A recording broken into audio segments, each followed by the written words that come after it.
All right. There were rumors going around that RFK was in talks with Trump, that he was in talks with the Harris camp for a potential endorsement to either of them if they could give him, I presume, a spot in one of their cabinets. Is there any truth to it? Would love to hear about that. Definitely not in talks with Harris. Definitely never have brought up this idea of an endorsement with Harris. Definitely have never brought up a cabinet position with Harris. So those are the MSN just taking something and spinning it in a way that makes, their chosen political group look good. Fake news. With, that being said, we have offered to talk to everybody about what your policies are, who's going to be in your cabinet. Do you want to hear any of our takes on policy and what might work? We've open sourced our platform very proudly. And I will say that Trump has taken genuine, sincere interest in our policies around chronic disease. He takes it seriously. For that reason, I think it behooves us to sit and see if we can actually make some real change. And if that is a unity party, I think that it is something that we absolutely owe to the American public to explore. What would a unity party look like? I think it would be on day one making sure that our health, the arm of the government responsible for health, HHS, is directed by someone we can trust, someone without ties to big pharma, someone who understands the foundations of and preconditions of healthy life, somebody who is not going to sell out our children to profiteering. Okay, when would you guys make that decision? There's obviously huge concerns that you guys are a spoiler candidate. And so I understand there'll be a public-facing message, but I'm very curious how you guys think about that. We did not start this campaign. I did not put in tens of millions of dollars to be a spoiler candidate. I put in tens of $millions to win, to fix this country, to do the right thing. I will say that Clear Choice, this PAC, this DNC aligned PAC that was created specifically to take us out, has spent millions of dollars to take us out. They have unfortunately turned us into a spoiler. And we don't want to be a spoiler. We wanted to win. We wanted a fair shot.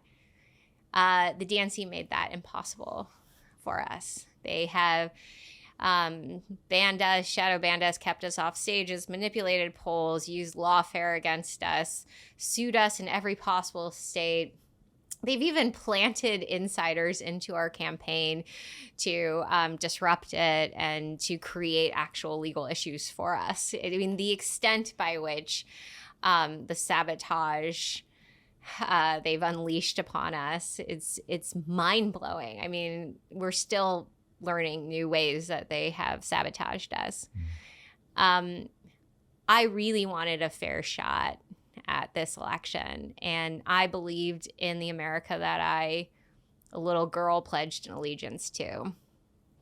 And that is not where we are today, and it's not because of the Republican Party taking us out. It is exclusively because of the Democratic Party taking us out. And I am so disappointed I ever helped them. I am so disappointed that I helped Chuck Schumer in that Georgia runoff secure a majority. It's probably one of the biggest mistakes of my life. And it's really devastating. So to answer your question, we are not spoilers. That was never our motivation. We really wanted a fair shot. I think had we had a fair shot, we would have won. I still would love to see in the last 80 days of this election some miracle play out where we get a chance to debate. I don't think they're going to let us. And, given this, I think we are taking a very serious look at making sure that the people that have corrupted our fair and free democracy do not end up in office in November. It's hard. I mean, it's really hard, Tom, to say these words because it's also acknowledging how bad things are. Yeah, it's hard to hear the words. Do you guys see any path to victory at this point? If we can stay on the ballots, we've qualified for all the ballots now, which is like an enormous feat. Like you don't understand. The system was designed to, after Ross Perot, to keep this from ever happening again, and we accomplished it. So technically, we could win. We could absolutely win still. The problem is if you censor a candidate, as we've been censored, people don't get a chance to even hear us. There are things that could happen that would still allow us to win in November, even in this environment. And it could, you can't predict the number of variables. But as long as we remain on the ballots, we could win. The question is the risk of a Harris-Walz presidency worth us staying in? And that's the question we have to ask ourselves right now is, do we trust Trump and in his personal sincerity to really do the right thing for our country and chronic disease, balance the budget, end these forever wars? Is he somebody that's going to continue to invite people like Bobby and I into the conversation? Or is he going to fall victim again to the things he fell victim to in his first administration? So these we're weighting it all. It's not an easy calculation. We want what's best for this country first and foremost. And it is, it's an interesting place to be. I won't lie. Like you can't make this stuff up. As somebody who understands that we're connected to something bigger, that spirituality and politics are intertwined, what does your gut tell you about how this is going to play out?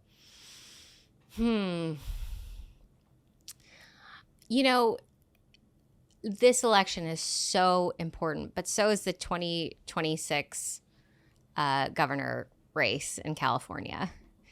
And my gut tells me that sometimes you need to go to the source of where all of this stuff is coming from. It's coming from right here in California.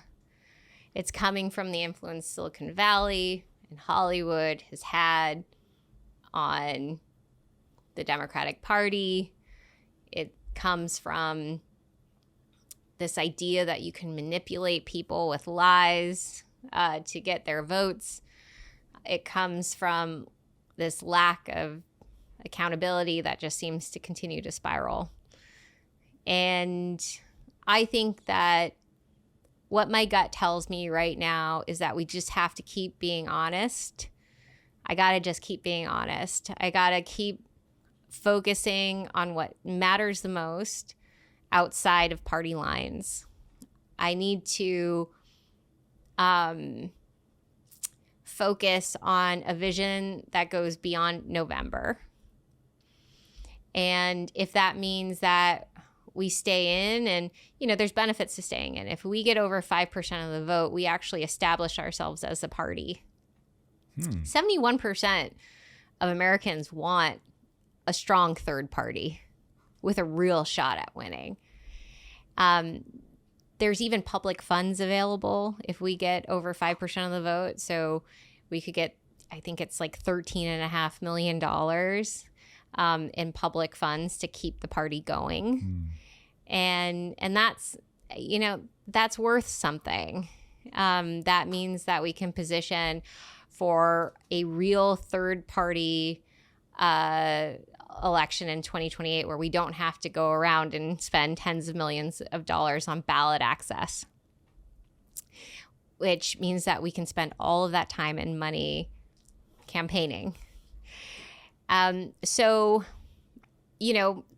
there's two options that we're looking at. And one is staying in, forming that new party, but we run the risk of a Kamala Harris and Waltz presidency because we draw votes from Trump, or we draw somehow more votes from Trump, or we walk away right now and join forces with Donald Trump and we walk away from that and we explain to our base why we're making this decision.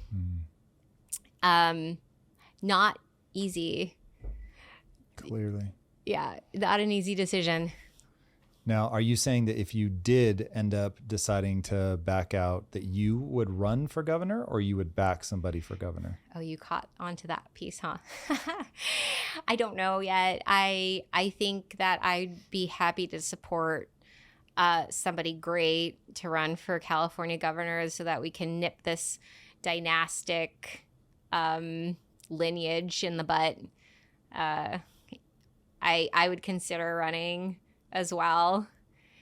I want to be involved in California. I think, we're the 6th largest economy in the world.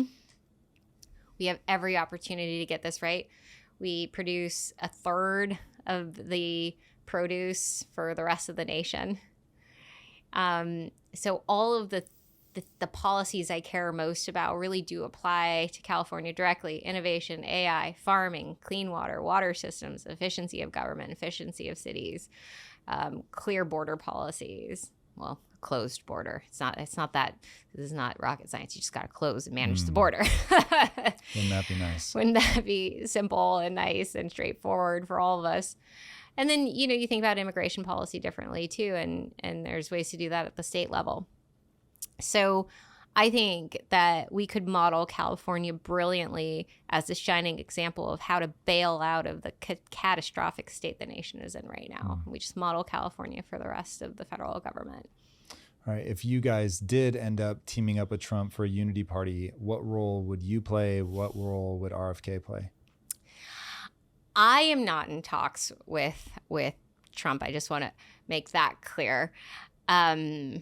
So it would be, I could envision a situation in which Bobby goes and he does an incredible job with, for example, HHS. And Human Health Services. It oversees a massive portfolio of budgets, over $1 trillion budget. It really has far reach. So I think that Bobby in a role like that would be excellent. I fully support it. I have high hopes. And, just in my personal life, I'd love to see the state of science go uncensored and uncorrupted. I don't want my child to be subject to this anymore. And this being the censorship, dehumanization. Yeah, and the misstating of what's actually happening. Like there's all of these great researchers who want to do the science, but they can't. There's all of these clinicians that want to speak the truth, but they can't.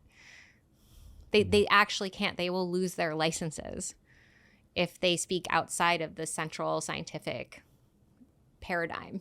And how do we stop that? It's so simple. Government stops colluding with big pharma. It's really simple. And it doesn't cost any money. That's the best part. It's both good for the economy, saves money, and allows people to access the information they need to live healthy lives. We've covered a lot of ground. What message would you want to leave to the American people, whether you are staying in the race or going out? I imagine there is a simple idea you want people to hold on to. What is it? Go independent. Join the 51% of Americans that have released themselves, freed themselves from the gridlock of this two-party thinking. You will find yourself happier. You will find yourself more honest with just your needs and your wants and the things you're seeing. You invite back critical thinking. And guess what? You're going to make a lot more friends. It's just a happier state to be in. And you can vote for whoever you want. And you can believe what you are experiencing through your own lived experience. So invite back critical thinking. Go independent. I love it. Where can people follow you and see what you end up deciding? Follow us on X. Thank goodness for X. It's allowed us to at least to speak freely with the people that have found us. And follow our podcast. Bobby has a great podcast. I've got one called Back to the People, where, long form discussions like these are so important. And allow yourself to listen to everyone, no matter what their political, anyone who interests you, right, on the topics. Listen to both sides. Awesome. Thank you so much for joining me today. I really appreciate it. Everybody, if you haven't already, be sure to subscribe. And until next time, my friends, be legendary. Take care. Peace. If you like this conversation, check out this episode to learn more. The DNC made that impossible for us. They have banned us, shadow banned us, kept us off stages, manipulated polls, used lawfare against us, sued us in every possible state. They've even planted